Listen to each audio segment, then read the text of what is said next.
Lät hon och öll pia. Herra vår god himmelske feir, vær takkun der fire, at du av store nøye og miskunntøyne, hever enterfødt okkun til livande vågnar, fyrir oppreist Jesu Krist fra deion. Og vær bion til, hjelp okkun vi heila i andatøynun, jeg vit med kjenna kraftina, av oppreist hansara, og samfellet i løyngun hansara, og få nøye til at livet utøy nutja løvnaie, og såleis finna fram til oppreisen til Selo, og hina evig og gledene til her, for i elskelige såntøyen Jesus Krist var han Herra, som vi her liver og rævor og einleika heilige andans, ein sannur god altor og ever atlar.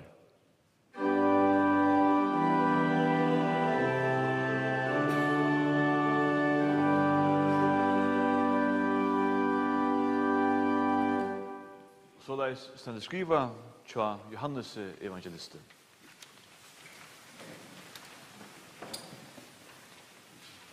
Jeg hin gode hyren.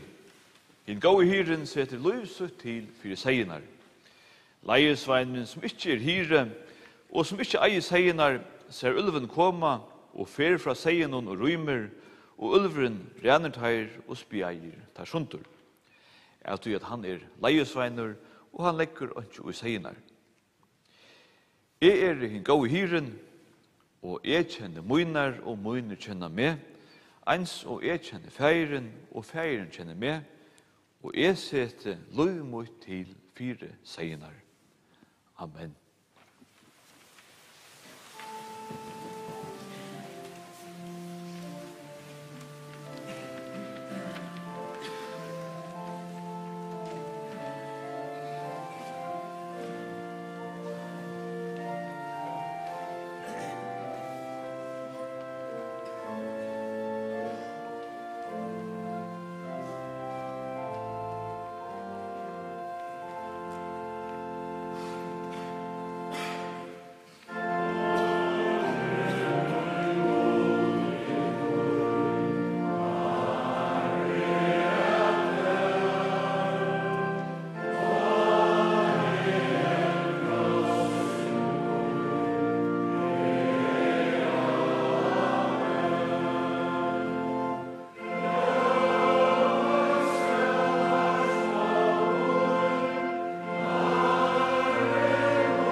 vere vi okkon, og frier fra gode, færi okkara og Herren om Jesus Kristi.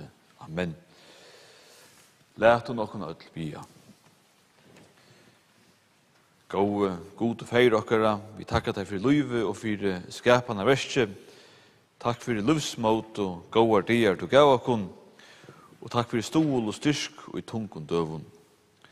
Takk at du vil liva okkara liv som menneska, gavst okkara liv meining. Vi takkar deg for tuna kyrkju, her du i året og sakramentum hefur lært okkon vita, at vi bæði ta i gonger vi og ta i gonger imot, bæði ui live og deia eru tuna. Vi takkar deg for til menneska du sendte og okkara livslei, og takk for alt du gavst vi honom, vit og det ber attur til tøyn. Gjev okkon öllun að vera tæmund trygg som du enn lyder okkon til. Fylg okkon og öllun leien okkara og öllun verski okkara. Lær okkon kvann det at livet av tarri trygg, tarri vogn og tøy kærleika tu hefur lagt ui okkon. Jeg vit med å være okkara medmenneskjon til sikningar og oppbyggingar og hervi til æro. Varveit okkon og okkara og i luive og deia tjått her, til eina sæle oppreisn og Jesu navne. Amen. Her vi børna tja Jekvan Elias skulle vi lese et brot ur Johannes evangelien, her Jesus sier, «Jeg veveren og sannleiken og luive, ongen kjemur til feiren utan vi mer.» Det i Johannes evangelien at Jesus sier i årene, veveren og sannleiken og luive. Og hette eisen en pastor av okkara gjerarferar rituale, som vi skulle høyra av grøvene om man har løtt og seiten i det. Og hese årene sier Jesus vidt han ivante Thomas. Thomas sier vi Jesus, vi vet ikke hver du først, hvordan skulle vi vite veien? Og da det Jesus svarer, jeg veveren, sannleiken og livet. Just hese årene våre eisne prædik og tekster seneste. Sånn det første, sånn det etter påskjør. Åren kristendommen kom at eita, kristendommer var en eisen kallet over veveren. Det var sagt om det første kristne at det hørte til veien. Tjokken øtlen det såleis at vi skulle genge henne veien som eiter løyve. Som stretche, som tegnar genga vid gled og feien, tegnar og tinkr genga. Vi nå støtt i april månava, og hos vekkere kan være lumpeslitt og kavafonden kan fjalla fjøll, så gonger tog imot ljósare tøyum. Og det sommarmåla, det hvor i morgen byrja til ljós og nætunar sikst. Og ta eisen godt å vita, eisen det som det, som kan tidjast myskur og tungur, at vi genger mot ljósare tøyum. Bei så og så. Det da ikke så lenge siden at sunnkje vær nok futtna tintar fjøtlen og her vi takka for det som Jørgen gav, og vi takka eisen for det og i Løyve gav. Her vi eisen det som det stedfeste at vi finker Løyve til å liva, til å bruka, og det som årstøyner her vi skulle sitte nyer og hesta. Tog det eisen høskande sinnkjennes holmen og i det. Og hette eisen tjattnen av vare, eisen det som det, sommarmåla det. Ta vi til en kjent om påskasolme, sinja om oppreisner vågna. Men ta vetrar ødden hør, spretter til ur kølt og gjør, gleder einans tann i skoar, til å minnes til to boar. Hette eisne glede bådskapen enn, at vi menneskene kunne få gleden av boa, eisne tunkar løter som i det, nå vil sia farvel.